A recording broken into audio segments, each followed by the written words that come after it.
Bienvenue dans notre podcast Entre nous. Aujourd'hui, une invitée, Kéliane Langlois-Lavallee, c'est ça? Oui. Bienvenue. Est-ce que Merci. tu aimerais te présenter pour les auditrices et les auditoires? Oui, dans le fond, je suis Kéliane Langlois-Lavallee. Je suis propriétaire de la boutique Point de Vue à Saint-Marc-des-Carrières, qui est une boutique de vêtements pour femmes. Je suis maman de 2 enfants, 2 petites filles, 3 et 4 ans. Puis, c'est ça. Comment tu as lancé ton projet de boutique Point de En Vue? fait, je suis la relève de ma mère qui a fondé la boutique en 1990 et je suis tout nouvellement propriétaire unique depuis le 1er septembre. Bien, je comprends depuis que tu étais jeune, tu as travaillé dans cette boutique-là. Oui, j'ai alors. jamais arrêté depuis l'âge de 15 ans. Même quand j'étais petite, je suivais ma mère avec ma petite valise sur roulette, puis je faisais les achats avec elle. Puis, pourquoi ça te passionne, le boutique? Parce que ton histoire que j'ai lue est vraiment magnifique. Si tu nous racontes un petit peu ton parcours. Je sais pas, ça m'a toujours passionnée. J'ai toujours aimé le service à la clientèle. J'ai toujours aimé partager avec les clientes, avec les gens. Puis, moi, dans le fond, quand je suis sortie de l'école secondaire à Saint-Marc-des-Carrières, j'ai dit à ma mère, moi, je m'en viens à la boutique. Je m'en viens travailler temps plein avec toi. Il n'y en était pas question parce que avoir une entreprise, c'est jamais sûr, c'est jamais, tu sais, s'il y a tout le temps des hauts puis des bas. Puis ma mère, elle m'a dit, pardon, je veux que tu ailles faire un cours en quelque chose qui va, qu'est-ce que tu ferais si tu n'avais pas la boutique? Fait que, puis c'est correct, tu sais, aujourd'hui, je suis contente qu'elle m'ait poussée parce que j'ai fait autre chose. Je suis allée suivre mon bac en enseignement de l'anglais langue seconde. Puis, aujourd'hui, je fais plus ça, clairement. Je sais que tu as fait de coaching aussi. Oui, j'ai aussi été coach de patinage artistique pendant 10 ans. Fait que j'ai fait du patinage artistique depuis l'âge de 5 ans. J'en fais encore aujourd'hui. Quand tu as fait l'enseignement, est-ce que tu as travaillé après dans l'enseignement ou tu as arrêté, tu as fait les études après Non, dans le fond, là, j'ai continué quand même à travailler comme employée à la boutique. Je faisais les fins de semaine. Puis, j'ai quand même fait mon bac. Quand j'ai terminé mon bac, en fait, j'avais pas terminé mon bac qu'il y a une de nos représentantes pour qui on vend les vêtements. Elle m'appelle, elle me dit « Kéliane, t'aimerais-tu ça venir passer une journée avec moi au Centre des congrès à Québec? » Bien, en fait, les 3 jours, elle dit « Tu vendrais, toi, aux boutiques. » Fait que je me retrouvais comme dans la position inverse de... Normalement, c'est moi qui achète, puis là, ben c'est moi qui vendais. Puis j'ai tripé, j'ai adoré ça. C'était vraiment... Je me sentais à ma place. Fait que là, j'étais allée voir ma mère. À ce moment-là, j'étais en 3e année de l'université. Il m'en restait une. Là, j'ai dit à ma mère, j'arrête l'université. Là, ma mère a dit, voyons, Kéliane, franchement... Il te reste 1 an, là, t'as quasiment fini. Fait que moi, mon but, j'avais plein d'idées, là. Je voulais reprendre la boutique tout de suite, puis go, là, ça y allait. Mais finalement, ça va passer au conseil, puis c'est correct aujourd'hui. Fait que j'ai fini mon bac. Après ça, j'ai commencé à remplacer. J'ai fait 3 ans au total. Puis j'ai fait 1 an de contrat là, où je me promenais dans les 3 écoles primaires. Là, j'avais un 80% de contrat. Puis au travers de ça, je travaillais quand même à la boutique le jeudi soir, puis les fins de semaine. Puis je coachais 5 jours semaine tout le temps. Fait que là, ça en faisait beaucoup. Puis entre-temps, as-tu ta famille, tes enfants? J'avais pas encore d'enfants. Okay. Mon conjoint travaillait à l'extérieur, fait qu'il partait la semaine. Fait que moi, j'aimais ça, faire ce que je faisais. J'avais pas le temps de m'ennuyer, mettons. OK. Puis, qu'est-ce que ça t'a amené à décider d'arrêter l'enseignement, puis après le coaching, pour prendre le relais de boutique à ton plan? Bien, à un moment donné, la commission scolaire exigeait certains points que ça a demandé beaucoup d'implications personnelles sans être payé. Il appelait ça le portfolio dans ce temps-là. Aujourd'hui, ça n'existe plus. Puis j'avais décidé d'aller rencontrer le DG de la commission scolaire. Puis j'avais dit, écoute, en ce moment, je suis comme dans un... Soit que je me retire complètement de l'enseignement, puis je m'en vais travailler pour ma mère pour ensuite reprendre le flambeau. Mais j'ai dit, je suis comme pas prête parce que je voulais tu sais, j'aimais le contact avec mes élèves, j'aimais le contact. C'est quand même un beau monde, l'enseignement, même si ces temps-ci, on entend beaucoup de côté négatif, ça reste que c'est un beau métier. Oui. Puis j'ai dit, fait que là, si vous me donnez le droit de comme repousser mon portfolio, je vais rester dans l'enseignement, mais je suis pas prête à m'investir autant si finalement, au bout du compte, je décide de quitter l'enseignement. Fait que finalement, ça n'a pas passé. Ils ont décidé que je devais le faire, sinon je me retirais. Fait que j'ai dit, c'est bon, là, ma porte de sortie. Fait que là, je me suis retirée. Puis drôlement, ça, c'était genre en mai. Puis drôlement, en septembre, il me rappelait pour savoir si je voulais revenir parce qu'il manquait d'enseignants en anglais. Toujours puis j'ai dit, c'est ça. Puis là, j'ai dit, ben là, c'est vous qui m'avez dit que trop tard, mon choix est fait. Oui. S'il avait accepté, je serais encore là peut-être. Là, mais... Fait que c'est ça qui a fait que je suis partie. Je pense pas que tu regrettes ton choix. Non. Oui, parce que je vois que t'es tellement contente d'avoir ton boutique. Non, j'ai pas... c'est pas... Ça s'est juste fait naturellement, en fait. Là, c'est les décisions qu'ils ont faites, mais non. Ben, est-ce que quand même, ça a été difficile, la décision de se retirer d'enseignement? Parce que moi, je travaillais à l'école comme éducatrice, puis le jour que j'ai décidé de démissionner, c'était difficile émotionnellement. Oui. On garde un lien émotionnel avec ces élèves-là. Oui. J'imagine que c'est la même chose pour toi. Oui, surtout que je connaissais... Tu sais, c'était partout dans la commission scolaire de Portneuf. Fait que j'avais beaucoup de clientes que je connaissais de la boutique, tu sais, dans toutes les écoles. Fait que je me sentais bien quand même parce que fait que le lien que j'avais avec elles, fait que c'est ça. Mais au bout du compte, c'est ça. Je regrette pas. Puis après, t'as arrêté le coaching? Là, non, j'avais pas... je coachais encore ça. Okay. Je me disais... J'ai encore le lien que j'avais avec les élèves de l'école. Je le retrouve avec mes élèves au patin. Mm-hmm. Puis là, j'ai eu ma petite fille dans la pandémie, ma plus vieille qui a 4 ans maintenant. Puis là, je suis tombée enceinte, elle avait 5 mois. Puis là, c'est une décision vraiment de couple Puis j'étais prête, je pense. J'aurais pas pensé être prête, mais j'étais prête à faire... Ça, j'ai trouvé ça pas mal plus dur que de quitter l'enseignement, là, parce que j'avais un bon lien avec... C'est comme, c'est ta passion, c'est... Tu vois l'évolution de tes élèves, tu vois, c'est vraiment... C'est beau. C'est beau de pouvoir coacher dans un sport quand tu es passionné. Puis ça a été vraiment difficile. Mais j'étais rendue là. Après, quand j'ai eu mes 2 filles, là, même pas 2 ans de différence, ça a fait 1 an et 2 mois. Ouais. Fait que non. Quand j'ai arrêté de coacher en avril, j'ai accouché en août de ma 2e. Puis j'habite proche de l'aréna. Puis là, je voyais les coachs arriver, les patineurs arriver. Souvent, je prenais ma marche à cette heure-là avec les filles. Puis j'étais comme, j'avais le moton. Je me disais, je suis tellement heureuse d'avoir pris cette décision-là. Parce qu'en fait, j'avais pas vraiment de congé de maternité, tu sais. J'avais la boutique, fait que je travaillais quand même temps plein, là. Comment tu gères les enfants, pandémie, boutique, tout ça en parallèle? Hey, ça, je me dis, c'est un rêve, c'est un cauchemar, un rêve, peu importe. C'est tellement bizarre quand tu te replonges là-dedans. J'étais enceinte de 8 mois, puis là, ils ont décidé qu'on fermait tout. Mais là, nous, il fallait qu'on survienne pareil à tout ça. Il fallait qu'on survive. C'était une question, oui. Tu sais, on a mis à pied tous nos employés. Puis, fait que chaque matin, je faisais des lives Facebook. À chaque matin, je rentrais à la boutique. Puis, je faisais des lives. Puis là, dans ce temps-là, ça coûtait vraiment cher, les livraisons aussi. C'était pas encore rendu ce que c'était. Fait que ce qui se passait, c'est que tout le monde passait leurs commandes dans le comté. Puis chaque vendredi, mon conjoint puis moi, on partait puis on faisait le tour du comté pour aller livrer les colis. J'étais enceinte. Fait que là, ma médecin de famille m'avait dit, là, Kéliane, tu sors pas de la voiture, c'est ton chum qui va sortir. Puis parce qu'on savait pas, on n'avait même pas le droit d'aller à l'épicerie. Je peux même pas sortir à l'épicerie. Fait que là, j'étais comme, OK, je me sentais tellement inutile, mais en même temps, j'avais pas le choix, c'était pour la santé de... C'est très utile. C'est ça. Fait que là, c'est ça. Fait qu'à chaque vendredi, on partait, puis on allait livrer. Puis c'est des beaux souvenirs quand tu penses à ça, parce que c'est ça. On travaillait d'arrache-pied, mais quand même, on a quand même sorti assez fort de tout ça, là. Puis là, après ça, j'ai accouché. Et là, chaque matin, j'allais à la boutique avec ma petite travailler. J'allais travailler, puis je faisais plus de bureaux, mettons, là. Puis tu avais les enfants avec moi au travail? Juste la plus vieille. Okay. Après ça, la plus jeune est arrivée. La plus vieille, elle allait à la garderie. Fait que là, j'arrivais à... Mais ça a été plus difficile avec ma 2e, là, reflux, allergie aux protéines de lait de vache.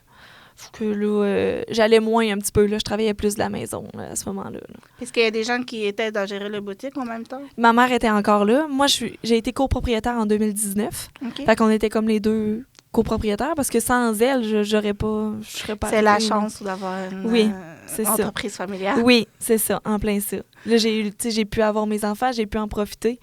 Puis, c'est ça, 5 ans plus tard, je suis propriétaire unique. En tant qu'une femme, tu trouves, c'est quoi la difficulté qu'une femme peut rencontrer en tant qu'entrepreneur et une maman aussi?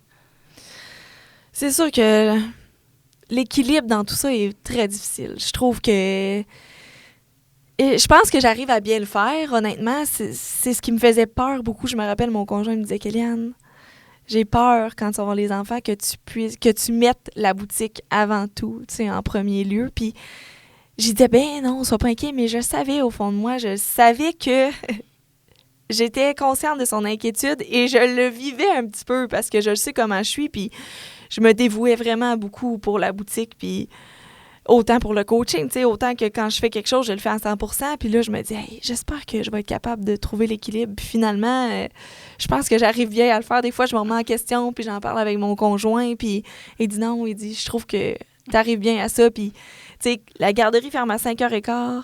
Tu sais, souvent, quand j'avais des clientes à 5h, je disais, c'est pas grave. Non, ma priorité, c'est mes enfants. C'est pas vrai que je vais arriver en retard pour aller chercher mes enfants. Fait que, tu sais, non, j'arrive vraiment bien à concilier ça, puis j'essaie de me retirer, puis quand c'est mes journées de congé, j'y prends, là.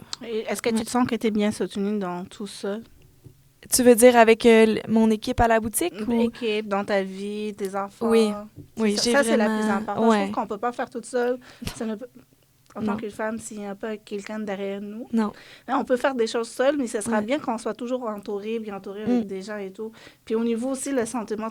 Moi, j'avais toujours le sentiment de me culpabiliser parce que j'aime beaucoup mon travail. Ouais. Puis les gens autour de moi, ils savent à quel point je travaille des fois le soir, le matin, le fin de semaine. Mais j'avais la chance, mais j'ai la chance maintenant que je travaille dans le domaine de petite enfance. Donc, j'amène toujours mes enfants avec moi pour travailler.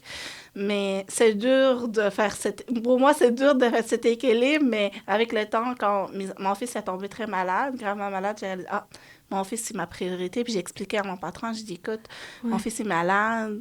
Je peux pas y aller plus loin que ça. Il faut que je donne... J'aime mon travail, je veux continuer de travailler, mais je vais mettre des limites. Oui. Ça, c'est bien. Est-ce que j'ai réussi à 100%? Non, mais à 50%, oui. Ouais, c'est bien, ça. C'est bien de se mettre des limites. Puis moi, je trouve que c'est ce qu'on apprend en vieillissant. Puis c'est bon de savoir ses priorités aussi, là. Puis mettre ses limites, c'est important. Vraiment important. Ouais. Moi aussi, je trouve ça, c'est très important. Ouais. Puis... c'est quoi la mission de ton boutique, la vision, la mission de ton boutique? Parce que je sais que c'est une boutique pour les femmes, mais... Oui. Dans le fond, moi, c'est... Quand mes clientes arrivent en boutique, en fait, première des choses, je peux pas passer du silence mon équipe. J'ai une équipe de rêve. J'ai des personnes qui s'impliquent comme si c'était leur entreprise. On est 8 en tout, là, je compte plus ma mère. On est 8 sans ma mère. Puis, je trouve qu'on se complète tellement bien, là. On a toutes nos forces et nos faiblesses, puis on unit ça, puis ça fait qu'on est capable d'amener la boutique à un autre niveau, parce qu'on se bat contre des grosses chaînes, on se bat contre les prix des grosses chaînes, puis tu sais, c'est pas nécessairement facile. Mais nous, ce qui nous démarque, c'est vraiment notre conseil en boutique. C'est ça. Moi, je suis styliste, je suis allée faire mon cours de styliste avec Louise Labrec à Montréal. Puis, tu sais, c'est vraiment d'être authentique quand on conseille nos clientes. Tu sais, je suis pas là pour vendre. Je suis là pour habiller ma cliente, puis je veux qu'elle ressorte, puis qu'elle soit fière, puis qu'elle se sente bien, puis c'est quelque chose que je trouve ça vraiment important de respecter la personnalité de chaque cliente quand je les habille. Tu sais, comme tantôt, là, avant que je m'en vienne, justement, je suis arrivée flush parce que j'avais une cliente, puis là, elle avait comme une jupe avec sa chemise en dentelle. Puis là, on a comme ajouté une ceinture brillante. Puis là, elle la mettait. J'ai dit, ah non, c'est pas beau. J'aime pas ça. Ah, elle dit, j'aime ça. T'es pas vendeuse. Non, je suis pas vendeuse, effectivement. Je suis conseillère. Puis je suis là pour vous accompagner dans vos choix vestimentaires. Mais jamais que vous allez sortir de chez nous sans vous reconnaître. J'irai pas vous chercher quelque chose que vous sentirez pas bien dedans, mettons. J'aime ça, le concept. Ouais. Moi, c'est ma difficulté avec je sais pas, mais la difficulté quand j'irais chercher, en tant qu'une femme, je trouve les vêtements des femmes, il n'y a pas de diversité de taille. OK, oui, je comprends. Est-ce que vous avez cette diversité? Oui, on a jusqu'à 16 ans ouais. Puis, on a jusqu'à double XL. OK. Aussi dans les hauts et les... Mais... Est-ce que c'est possible de plus haut que ça? On l'a eu. Okay. On l'a essayé. Mais on restait beaucoup pris avec ces vêtements-là. Ouais, parce les tailles plus. Fait que vous n'êtes pas par mesure, vous prenez pas par mesure les tailles et tout, mais quand même, il y a des gros tailles. Oui, Oui. C'est quand même bien. Oui. Mais c'est quand même un défi aussi, les gros... Je sais, parce que ça prend plus de tissus, ça prend... Ben, tu sais, nous, on les fabrique pas, fait que, tu sais, c'est pas...